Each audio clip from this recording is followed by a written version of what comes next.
I agree with you. The fact that something's written after the time doesn't necessarily mean that it's incorrect. I agree. So the fact that the Gospels were written, accepting for the sake of argument, as per like modern academic consensus, that they were written 40 to 70 years after the time, doesn't necessarily mean that they are incorrect in what they were reporting.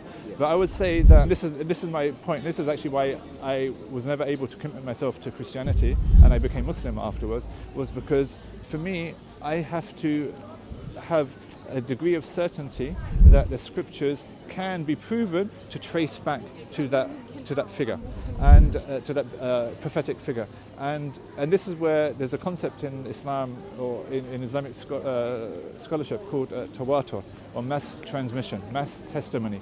And so what we have with the Qur'an is a mass testimony. There was thousands of companions of the Prophet Muhammad, peace be upon him, who memorized the text. It was written down, and it can be traced back to the Prophet Muhammad with almost complete certainty.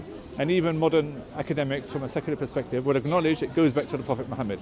Although they would not say it's God's inspired word or anything like that. But does it go back to the Prophet Muhammad? Yes.